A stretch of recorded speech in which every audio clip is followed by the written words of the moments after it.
एकेकाळी देशातल्या प्रत्येक रस्त्यावर दिसणारी ॲटलास सायकल अचानक मार्केटमधून गायब कशी झाली, याचं काय कारण होतं? तर 1991मध्ये जानकीदास कपूर यांनी सुरू केलेल्या ॲटलास सायकल म्हणजे एकेकाळी भारताची शान होती. तो काळ असा होता जिकडे तिकडे फक्त ॲटलासची सायकल दिसायची. पण एवढी सफल कंपनी बंद कशी पडली? तर यामागे सर्वात मोठं कारण होतं म्हणजे कुटुंबातील वाद. कंपनीचे मालक जानकीदास यांच्या मृत्यूनंतर त्यांच्या कुटुंबाच्या पुढच्या पिढीमध्ये कंपनीच्या मालकीवरून वाद सुरू झाले. मालकाचे आणि मॅनेजमेंटचे लक्ष बिझनेस वाढवण्यापेक्षा कोर्ट आणि भांडणामध्ये अडकून राहिले. नेमकं याचं कारण मार्केट बदलत होतं.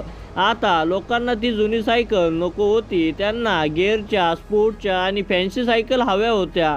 अशा हिरो आणि इतर कंपन्यांनी ही संधी साधून मार्केटमध्ये नवीन मॉडेल आणले.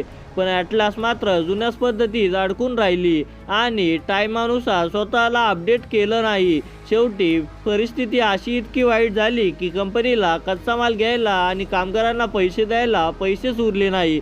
आणि यात सर्वात मोठा दुर्दैवी गोष्ट म्हणजे 3 जून 2020ला बरोबर जागतिक सायकल दिनाच्या दिवशी UPमधील ॲटलासची शेवटची फॅक्टरी कायमची बंद झाली.